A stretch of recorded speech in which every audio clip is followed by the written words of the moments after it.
ආයුබෝවන් හැම දිනාටම මාගදී ක්‍රියේෂන්ස් YouTube නාලිකාවට ඔබ සැම සාදරයෙන් පිළිගන්නවා. පාලි භාෂාව හැදෑරීම පිණිස පවතින මෙම නාලිකාව තුළින් අද දවසේ ඔබ වෙත අරගෙන එන්නේ දහම් පාසල් අවසාන ශ්‍රේණියට නියමිත පාලි භාෂා පරිචය කියන කොටසේ දෙවෙනි පරිච්ඡේදයයි. අපි බලමු දෙවෙනි පරිච්ඡේදය මිත්තානිසංස සුත්ත. ඒකේ හැඳින්වීමක් තියෙනවා අපි බලමු. හැඳින්වීම පිරිත් පොතෙහි මිත්තානිසංස නමින් හැඳින්වෙන්නේ ජාතක පාළියේහි මුගපක්ක හෙවත් තේමිය ජාතකයට ඇතුළත් ගාථා 10කි. බෝධිසත්වයන් වහන්සේ තේමිය කුමාරව උපන් සමයේ සිද්ධියකට එකී ගාථා සම්බන්ධ වේ. එහි නිදාන කතාව මෙසේය.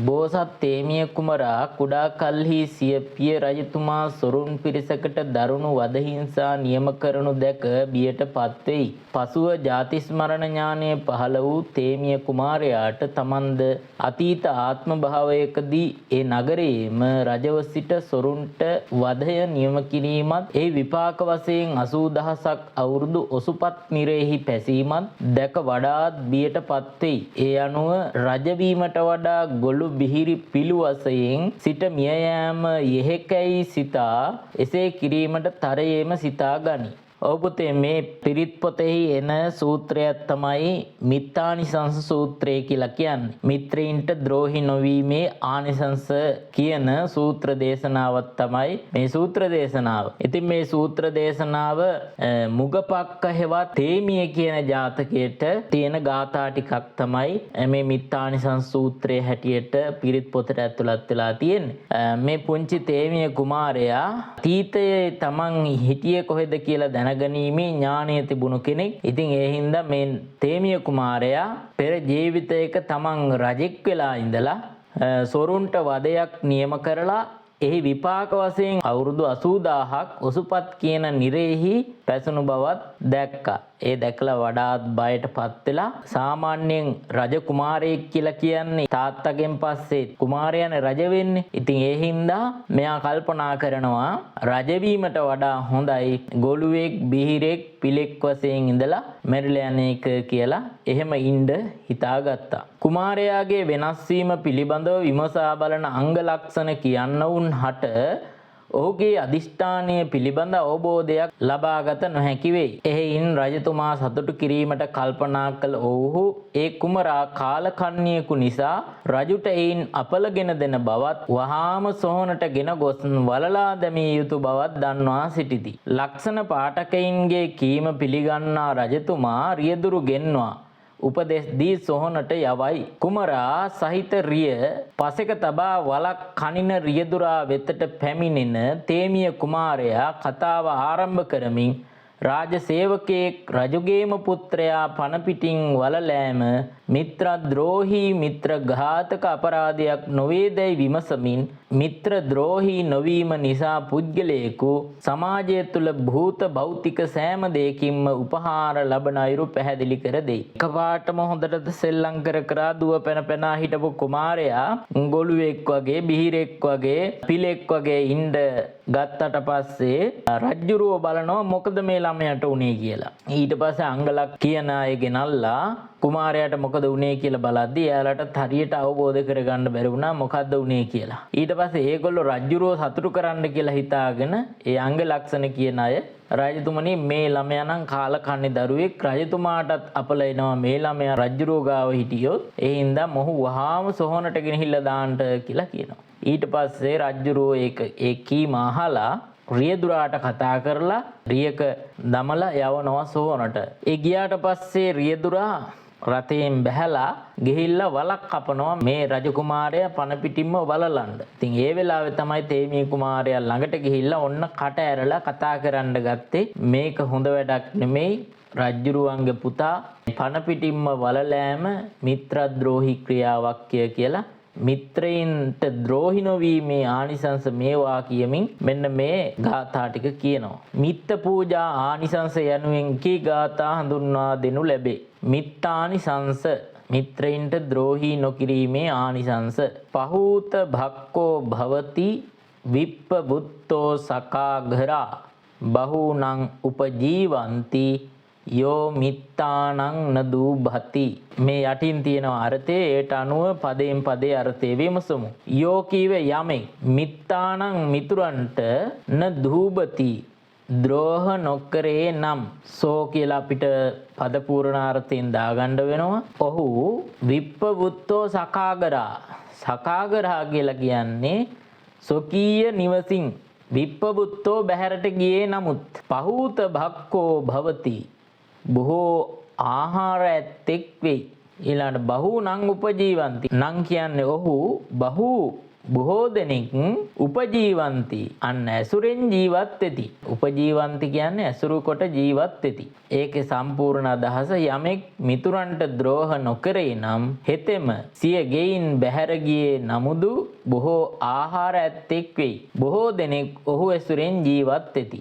2 යං යං ජනපදං යාති නිගමේ රාජධානියෝ සබ්බත්ථ පූජිතෝ හෝති යෝ මිත්තානං නදුභති. යෝ යමෙක් මිත්තානම් මිතුරන්ට නදුභති ද්‍රෝහ නොකිරේ නම් සෝ හෙතෙම යං යං ජනපදං යාති. යං යං කියලා කියන්නේ යම් යම් ජනපදන් ජනපදවලට නිගමේ රාජධානියෝ නියම්ගම් රාජධානිවලට යාති යයිද සබ්බත්ත ඒ හැම තැනකම පූජිතෝ හෝති පුදන ලද්දේ වෙයි. අන්න එතකොට යමෙක් මිතුරන්ට ද්‍රෝහ නොකිරේ නම් හෙතෙම යම් යම් ජනපද නියම්ගම් රාජධානි ආදිය කරා ගියේ නමුදු ඒ සියලු තන්හි පුදන ලද්දේ වෙයි. එතකොට මේ ගාථාව බලලා අපිට තේරුම කියන්න පුළුවන් වෙන්න ඕන. 3 නාස්ස චෝරා පසහන්ති නාති මඤ්ඤේති කත්තියෝ සබ්බේ අමිත්තේ තරති යෝ මිත්තානං නදුභති. යෝ යමෙන් මිත්තානං මිත්‍රයින්ට නදුභති ද්‍රෝහ නොකිරේ නම් අස්ස මෙතන පුතේ නාස්ස කියලා තියෙන්නේ න අස්ස කියන එක. එතකොට අස්ස කියන්නේ ඔහුට චෝරා සොරුන්ගෙන් න පසහන්ති හිරිහැර නොකරති න අතිමඤ්ඤේති කත්තියෝ. කත්තියෝ කියලා කියන්නේ රජු න අතිමඤ්ඤේති අවමන් නොකරයි. එතකොට කත්තියෝ රජු න අතිමඤ්ඤේති අවමන් නොකරයි. සබ්බේ සියලු අමිත්තේ තරති සතුරන් මැඩගෙන යයි. අන්න ඔහු සියලු සතුරන් මැඩගෙන යයි. මිත්තේ කියන්නේ මිතුරන්. එතකොට අමිත්තේ කියලා කියන්නේ සතුරන්. තරති කියලා කියන්නේ තරණය කරයි මැඩගෙන යයි කියන අර්ථය. එතකොට යමෙක් මිත්‍රයන්ට ද්‍රෝහි නොකරේ නම් ඔහුට සොරු හිරිහැර නොකරති. රජු අවමන් නොකරයි. ඔහු සියලු සතුරන් මැඩගෙන යයි. 4 අක්කුද්ධෝ සගරං ඒති සභාය පටිනන්දිතෝ ඥාතිනං උත්තමෝ හෝති යෝ මිත්තානං නදුභති. යෝ යමෙක් මිත්තානම් මිතුරන්ට නදුභති ද්‍රෝහ නොකිරේ නම් සෝ හෙතෙම අක්කුද්ධෝ සගරං ඒති කෝපයෙන් තොරව සිය ගෙට එයි. සභාය සභාවේදී පටිනන්දිතෝ සතුටු වූයේ වෙයි. ඒ වගේම ඥාතිනං ඥාතීන්ගේ උත්තමෝ උත්තමයෙක් හෝති වෙයි. අන්න නෑයන්ගේ උතුම්ම නෑය වෙයි. එතකොට ඒකේ සම්පූර්ණ තේරුම යමෙක් මිත්‍රයින්ට ද්‍රෝහ නොකරේ නම් හේ කෝපයෙන් තොරව සිය ගෙට එයි. සභායෙහිදී සතුටු වූයේ වෙයි. නෑයන්ගේ උතුම් නෑයාවෙයි. 5 සක්කත්වා සක්කතෝ හෝති ගරු හෝති සගාරවෝ වන්නකිත්ති බතෝ හෝති යෝ මිත්තානං නදුභති. යෝ යමෙක් මිත්තානම් මිතුරන්ට නදුභති ද්‍රෝහ නොකිරෙයි නම් සෝ ඔහු සක්කත්වා සත්කාර කොට සක්කතෝ හෝති සත්කාර ලබන්නෙක් වෙයි. ඔහු අනුන්ට සත්කාර කරලා තමන් සත්කාර ලබන්නෙක් වෙයි. ගරු හෝති සගාරවෝ ගරු කරලා අනුන් ගරු කරන්නෙක් වෙනවා. ගෞරව ලබන්නෙක් වෙයි. වන්න කිත්ති බතෝ හෝති. ඒ වගේම තමයි වර්ණනය කීර්තිය දරාගෙන සිටින්නෙක් වෙයි. අන්න ඒක තමයි මේ ගාථාවේ අදහස. යමෙක් මිත්‍රයින්ට ද්‍රෝහ නොකිරේ නම් හේ අනුන්හට සත්කාර කොට සත්කාර ලබන්නෙක් වෙයි. ගෞරව සහිත වූයේ අනුන් ගරු කරන්නේ ගෞරව ලබන්නෙක් වෙයි. වර්ණනය හා කීර්තිය දරා සිටින්නෙක් වෙයි. ඊළඟට 6 පූජකෝ ලබතේ පූජං වන්දකෝ පටිවන්දනං යසෝ කිත්තිංච පප්පෝති යෝ මිත්තානං න දූභති. යෝ යමෙක් මිත්තානම් මිතුරන්ට න දූභති ද්‍රෝහ නොකිරේ නම් සෝ හෙතෙම පූජකෝ ලබතේ පූජං අනුන් පුදන්නේ තමාත් පුද ලබයි. වන්දකෝ පටිවන්දනං අනුන් වඳින්නේ තමාත් වැඳුම් ලබයි. යසෝ යසසටද කිත්තිංච කීර්තියටද පප්පෝති පැමිණේ. යමෙක් මිතුරන්ට ද්‍රෝහ නොකෙරේ නම් හේ අනුන් පුදන්නේ තමාත් පුද ලබයි. අනුන් වඳින්නේ තමාත් වැඳුම් ලබයි. යසසටද කීර්තියටද පැමිණෙයි. 7. අග්ගියථා පජ්ජලති දේවතාව විරෝචති සිරියා අජහිතෝ හෝති යෝ මිත්තානං න දූභති. යෝ යමෙක් මිත්තානම් මිතුරන්ට න දූභති ද්‍රෝහ නොකෙරේ නම් අග්ගියථා පජ්ජලති. අග්ගි කියලා කියන්නේ ගින්න, යථා කියන්නේ මෙන්, පජ්ජලති කියලා කියන්නේ දිලිසේ. දේවතාව විරෝචති. දේවතා කියලා කියන්නේ දෙවියෙක්, ඉව කියලා කියන්නේ මෙන්. මෙතන තියෙන දේවතා ඉව දෙවියෙකු මෙන්. විරෝචති බබලයි. සිරියා අජහිතෝ හෝති. අජහිතෝ කියලා කියන්නේ නොපිරිුනේ, සිරියා කියලා කියන්නේ ශ්‍රියාවෙන්. ඒ කියන්නේ සැපතින් අජහිතෝ හෝති නොපිරිහුනේ වෙයි. යමෙක් මිතුරන්ට ද්‍රෝහ නොකිරේ නම් හේ ගිනිමෙන් දිලිසෙයි. දෙවියෙකුමෙන් බබලයි. සැපතින් නොපිරිහුනේ වෙයි. 8. ගාවෝ තස්ස පජායන්ති කෙත්තේ බුත්තං විරූහති පුත්තානම් පලමස්නාති යෝ මිත්තානං න දූභති. යෝ යමෙක් මිත්තානං මිතුරන්ට න දූභති ද්‍රෝහ නොකිරේ නම් තස්ස ඔහුට ගාවෝ ගවයෝ පජායන්ති හටගනිති. එහෙම නැත්නම් ඔහුගේ හරප්පට්ටියේ හරබ්බෝ වෙනවා. කෙත්තේ බුත්තං විරූහති. බුත්තං කියලා කියන්නේ වපුල, වපුරපු, විරූහති මනාව වැඩේ. පුත්තානම් පලමස්නාති. දරු ඵලය ලැබේ. අන්න බලන්න එහෙනම් දරුවෝ ලැබෙන්න ප්‍රධාන හේතුවක් තමයි මිත්‍රයින්ට ද්‍රෝහි නොකිරීම.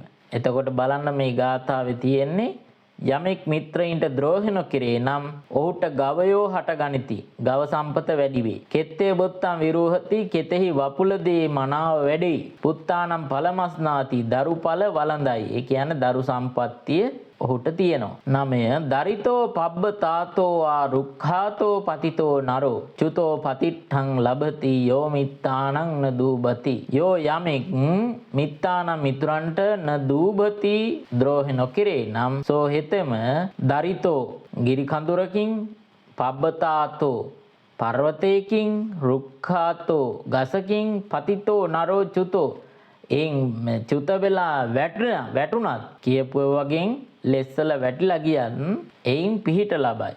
ඒ කියන්නේ හානියක් වෙන්නේ නැහැ. 10. විරූල්හ මූල සන්තානං නිග්‍රෝධමිව මාලුතෝ අමිත්තාන පසාන්ති යෝ මිත්තානං න දූභති.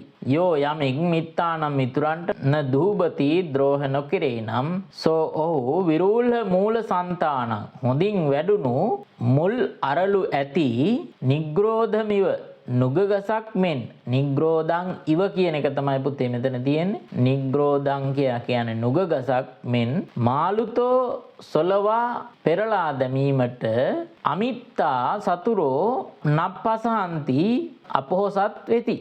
යමෙක් මිතුරන්ට ද්‍රෝහ නොකිරේ නම් ඔහු හොඳින් වැඩුණු මුල් අරලු ඇති නුගගසක් මෙන් සොලවා පෙරලා දැමීමට සතුරෝ අපොහසත් වෙති. ඉතින් මේ තමයි පුතේ දහම්පසල් අවසාන ශ්‍රේණියට අදාළ බුද්ධ ධර්මය හා පාලි භාෂා පරිචය කියන කොටසේ පාලි භාෂා කියන 3 වෙනි කොටසෙන් කියවෙන දෙවෙනි පරිච්ඡේදය. ඉතින් මේ පාඩම් නැවත නැවත බලන්න අපගේ YouTube නාලිකාව subscribe කරන්න. හැම දිනාටම තෙරුවන් සරණයි.